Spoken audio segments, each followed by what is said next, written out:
नमस्कार दोस्तों, स्वागत है आपका हिंदी नॉलेज शो में। तो दोस्तों, कल शाम मैंने एक वीडियो बनाकर आपको बताया था कि फ्रांस ने भारत को एक बड़ा ऑफर दिया है।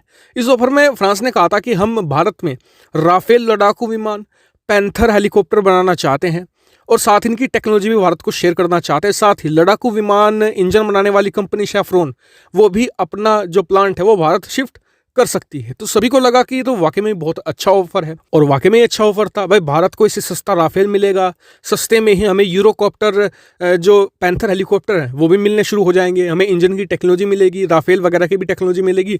तो इससे हमारा और अच्छा ही था, और हम अपने जो ज़रूरतें थी उन्हें भी सस्ते में पूरा कर सकते थे, और हमारे यहाँ पर रोजगार भी बढ़ता। लेकिन 90% तो इस डील को कह रहे थे कि एक्सेप्ट करें, लेकिन 10% लोग कह रहे थे कि भारत को एक्सेप्ट नहीं करना चाहिए। और जो एक्सपर्ट्स हैं, जो ज़्यादातर एक्सपर्ट्स हैं, उसमें ये उल्टा है। उसमें 90% कह रहे हैं लोग कि इसे एक्सेप्ट नहीं करना चाहिए। और कल शाम वाली वीडियो के अंत में भी मैंने कहा था कि आज आप अपने बताइए कि आपका क्या मानना है इस डील के बारे में। कल मैं वीडियो बनाकर आपको बताऊंगा। तो चलिए जानते हैं कि आखिरकार क्यों इसे विनाशकारी डील भारत के लिए बताया जा रहा है। तो चलिए वीडियो को शुरू कर लेते हैं। तो दोस्तों, ये तो आप जान ही चुके हैं कि राफेल डील से फायदे क्या क्या होंगे भारत को अगर ये एक्सेप्ट कर लेता है राफेल की, पैंथर की और सैफरॉन की डील को। लेकिन अब जान लेते हैं कि नुकसान क्या होंगे। तो देखिए, जो एक्सपर्ट्स, जो बड़े लोग हैं जो विरोध कर रहे हैं, उनका मानना यह है कि इस डील को एक्सेप्ट करने से भारत के पास ऑप्शन खत्म हो जाएंगे। सबसे पहला नुकसान तो ये है। ऑप्शन मतलब कि हम फिर राफेल को ही खरीदना पड़ेगा, क्योंकि जब फ्रांस इतने सारे पैसे इन्वेस्ट कर चुका होगा और भारत से वादा ले चुका होगा कि भारत उससे राफेल ही खरीदेगा, तो हम ना तो अमेरिका से ना ही हम रूस से कोई लड़ाकू विमान खरीद पाएंगे जो हमारी पसंद का होगा।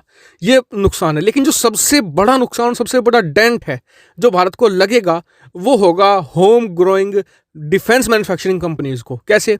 भारत बना रहा है तेजस MK2, जी हाँ, इसके अलावा और का भी बना रहा है, इसके अलावा टेड BF नाम का एक लड़ाकू विमान बना रहा है, इसके अलावा हम M का तैयार कर रहे हैं। फिर जब भारत फिर खरीदकर सस्ते में अपनी जरूरतें पूरी कर लेगा, तो भारत तेजस को क्यों खरीदेगी, तेजस MK2 को क्यों खरीदेगी? और जो भारत इतने सारे लड़ाकू विमानों का परीक्षण करने की सोच रहा है अगले 1 से 1.5 सालों में, उन्हें सेना में शामिल क्यों करेगी? जब क्योंकि उनकी जरूरतें पूरी हो चुकी होंगी और जो भारतीय देसी प्रोजेक्ट हैं ये खत्म हो चुके होंगे। जैसे तेजस MK1 को खत्म कर दिया जा चुका है। तेजस MK1 को अब से 10 साल पहले सन 2010 या 2009 में शामिल कर लिया जाना था, लेकिन सोचिए आज वो किस हालत में है। 83 तेजस की डील आज तक डन ही नहीं हो पा रही है। हर बार खबर आती है, मतलब कि जैसे एरो इंडिया शो आता है फरवरी में कि जी ये तो डील डन होगी, पिछली बार भी ऐसा हुआ था, और हर लगभग 7-8 सालों से ऐसा ही होता रहा है, ना आज तक ये डील हुई। तो सोचिए, अब तो वायुसेना महंगे महंगे लड़ाकू विमान खरीद रही है, तब नहीं वो तेजस को इंक्लूड कर रहे हैं अपनी वायुसेना में। सोचिए जब सस्ते में उसे राफेल मिलने लगेंगे, वो तेजस MK2 की या तेजस MK1 की तरफ तो देखेंगे भी नहीं।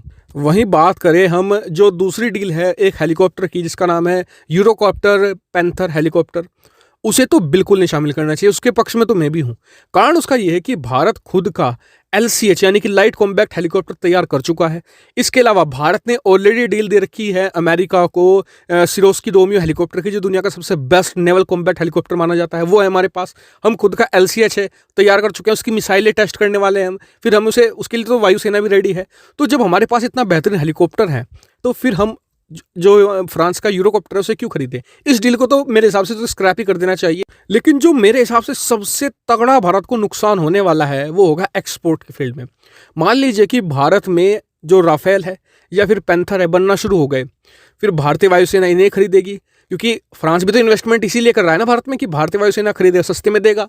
तो फिर तो भारतीय वायुसेना देखने नहीं वाली तेजस की तरफ को, तेजस MK2 की तरफ को, या फिर हमारे LCH हेलीकॉप्टर की तरफ को। या फिर मान लीजिए कि चलिए भारतीय सरकार की शर्म में 10-15 खरीद भी लिए, तो कोई ज़्यादा बड़ी बात नहीं होगी। तो दुनिया भर की मार्केट में क्या बात जाएगी कि भारतीय वायुसेना तो खुद भारतीय हथियार नहीं खरीद रही, हम क्यों खरीदें इनके हथियार? कुछ कमी जरूर होगी, फिर भारत के कोई हथियार नहीं खरीदेगा, और इससे भारत को कितना तगड़ा नुकसान होगा मैं आपको बताता हूँ। एग्जाम्पल के तौर पर लॉकहीड मार्टिन और बोइंग अमेरिका की बहुत ही दिग्गज कंपनियां हैं, दुनिया की सबसे बड़ी हथियार निर्माता कंपनियां हैं। क्या करती हैं?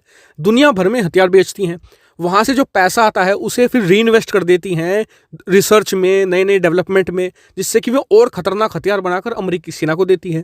अमेरिकी सेना उन्हीं हथियारों के दम पर दुनिया को कंट्रोल करती है। और जब भारतीय हथियार नहीं बिकेंगे तो भारतीय कंपनियां ये काम नहीं कर पाएंगी, उनके पास रिसर्च के लिए पैसा ही नहीं आ पाएंगे, क्योंकि सरकार की भी एक लिमिट होती है फंडिंग की। उसके बाद कंपनियों को खुद ही पैसा जुटाना पड़ता है। वहीं दूसरा नुकसान ये होगा कि चीन अफ्रीका में भारत के पड़ोसी देशों को, एशिया के तमाम देशों को सस्ते और घटिया क्वालिटी के हथियार बेचकर इन्फ्लुएंस गेन करेगा और पैसा भी जमकर कमाएगा। और भारत सरकार भी ये बात जानती है, तभी तो जब 2016 में राफेल की डील करी तो हमने सारे राफेल इंपोर्ट करवाए 36 के 36, क्योंकि हमें पता था कि अगर एक बार राफेल भारत में बनने लगा तो फिर भारतीय जो वायुसेना है वो देखेगी भी नहीं भारतीय देसी कंपनी के हथियारों को। हालांकि मैंने आपके सामने सारी सिचुएशन रख दी है, अब आपका क्या मानना है? क्या भारत को दोबारा फिर से 36 राफेल ही इंपोर्ट करवा लेने चाहिए जिससे कि फिलहाल के लिए हमारी जरूरतें पूरी हो जाएं और आगे की तरफ हमें अपने जो घरेलू प्रोजेक्ट हैं उन पर ध्यान देना चाहिए? आपका क्या मानना है? कमेंट करके जरूर बताएगा, साथ ही वीडियो को शेयर कीजिएगा और चैनल को सब्सक्राइब करना बिल्कुल तो भूलिएगा। Thank you for watching video.